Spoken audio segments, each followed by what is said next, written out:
最初にハサミで切っちゃってもいいと思いますね。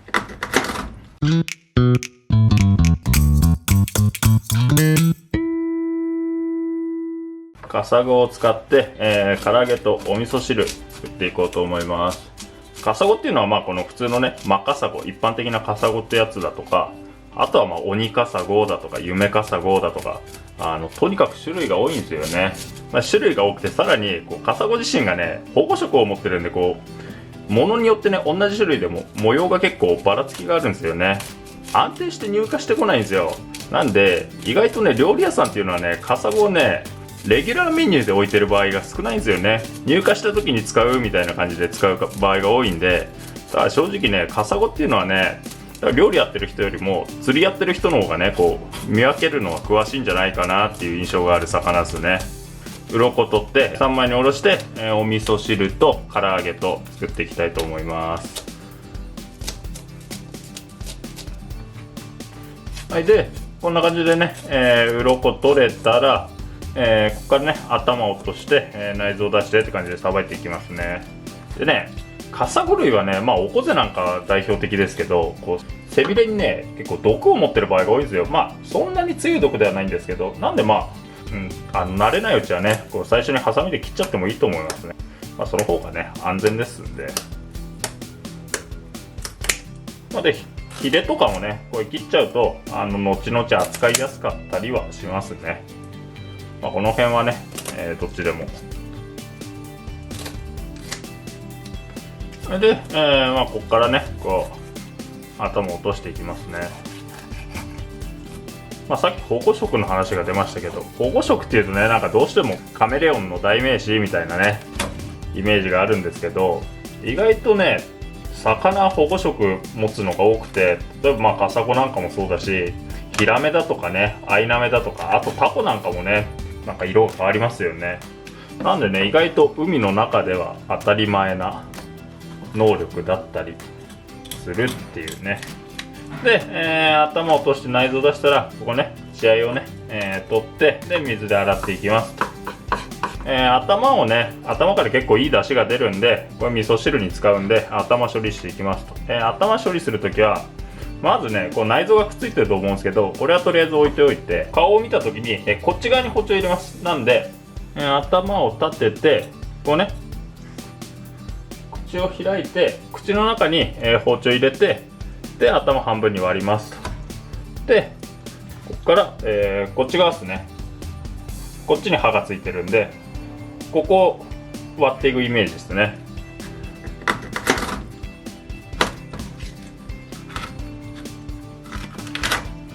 で、半分に割れたら今度エラ外していくんですけど、エラはね、こことここ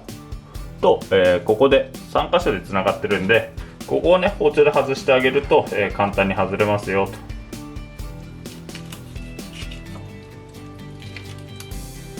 こんな感じでね包丁入れてってあげると比較的すんなり外れるかとは思いますんで。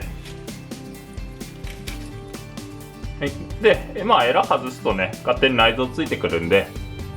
こんな感じで、外してあげればじゃないかなと。でこっちに残った頭ですね。で扱いやすい大きさにね割っちゃっていいと思うんで、今回は半分にね割っちゃいますね。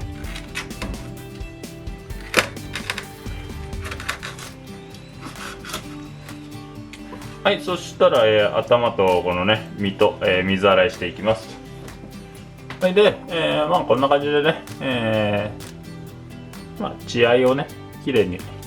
洗い流したら、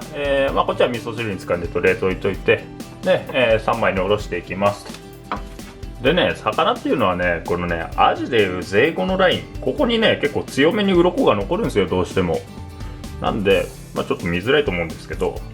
触るとね鱗が残ってるのが分かると思うんで、鱗が残ってたらこうやってね骨抜きで取ってあげた方が美味しく食べられますね。カサゴっていうのはね結構地方名があって、だから九州の方だとねカサゴじゃなくてアラカブなんて言ったりするんですよね。では日本全国で水揚げがある魚ではありますね。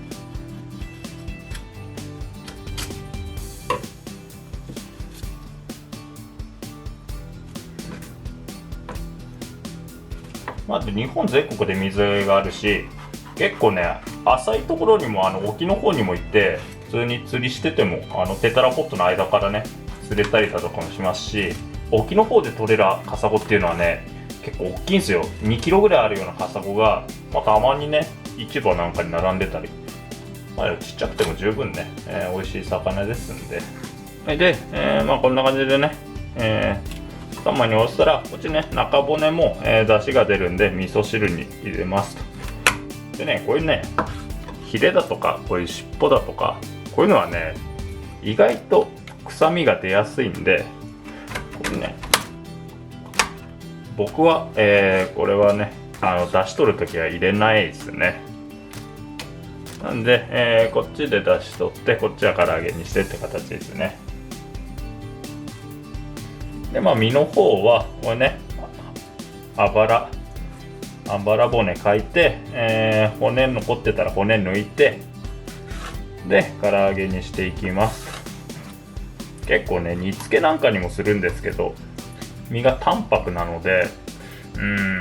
僕はねカサゴはね唐揚げが美味しいんじゃないかなとは思いますね。キンキだとかねああいうカサゴ系の中でもしっかり脂が乗るようなやつはね煮付けでも美味しいんですけど、で、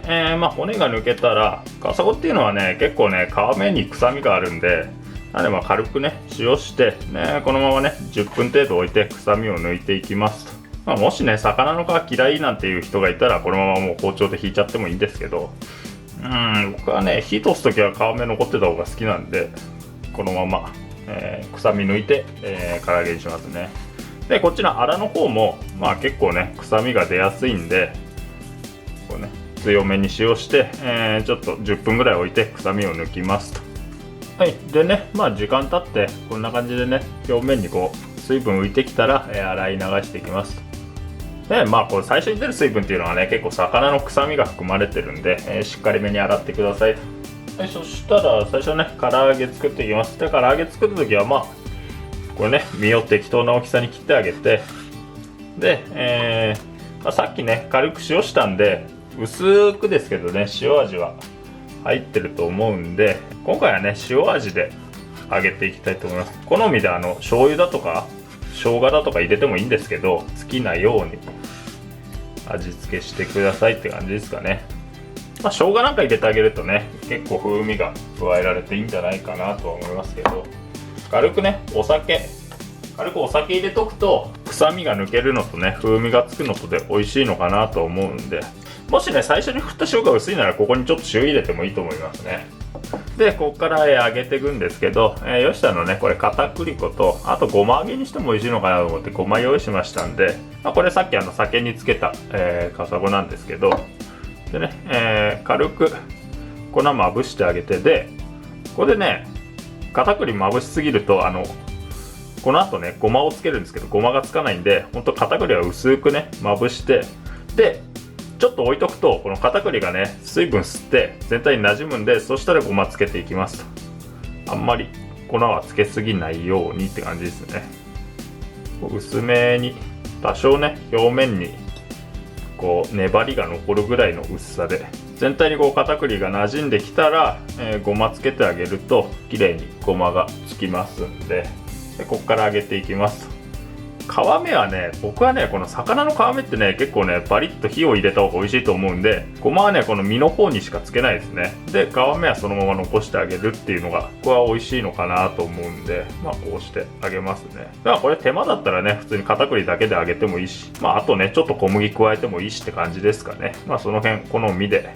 調整してくださいと。そしたら揚げていきます。でね油の温度はねだいたい170度ぐらいですかね。こうねお箸入れてこう泡が出るとかねそれぐらいですかね。あとはなんかこれねちょっとこう粉とか入れてみてなんていうのかなふつふつ浮いてくるぐらいで、そしたら、魚入れていきますと。でね皮目から入れてあげて、で、全体に火を通していくってイメージですね。これね油はねこうどうしてもね少ない油でやりたくなるんですけど、このね最低でも魚がね半分ぐらい浸かるぐらいは用意してあげた方がいいですね。で、これである程度火が入ったらひっくり返してあげるって感じですね。たまにねこうやって鍋傾けてあげてね、全体浸かるようにしてあげた方が揚がりは綺麗ですね。本当だったら多めの油でねいじらないっていうのが一番いいんですけど、家庭だとねなかなかそうもいかないんで、ちょっとね小細工をしながらちょっとごまかしつつやるのがいいんじゃないかなと思いますね。どうしてもね全部浸かるまで入れるともったいないんで、でこうね皮目に火が入って全体丸まってきたらちょっとひっくり返してあげてって感じですよね。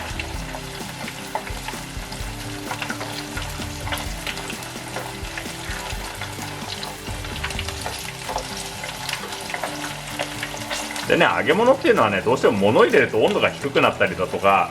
あと火つけっぱなしだと温度が上がったりだとかするんで、もうこれはねなんとなく経験で判断するしかないんですけど、あとは温度計入れたりだとかね、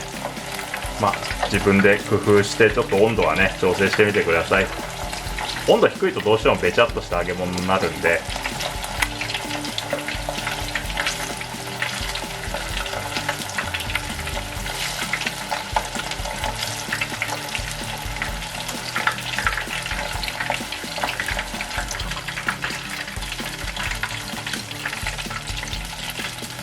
でね、揚げ物っていうのはなんていうのかな、火が入ってくるとこのカラカラっていう音がだんだん乾いた音になってきて気泡がちっちゃくなってくるんですよ。そしたらもう揚がってるっていう印ですんで、これはねもう音聞いて慣れるしかないですよね。ずっと聞いてれば多分ね音変わったかなっていうの分かると思うんで、そしたら油切ってね取り出しますね。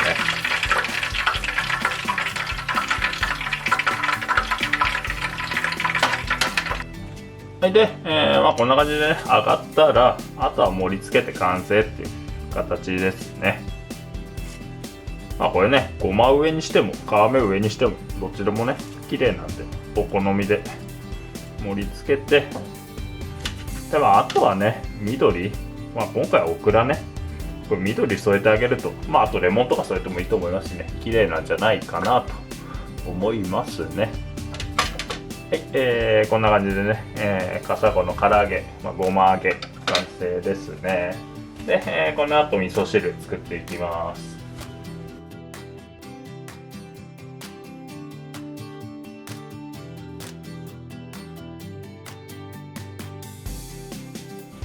はい、で、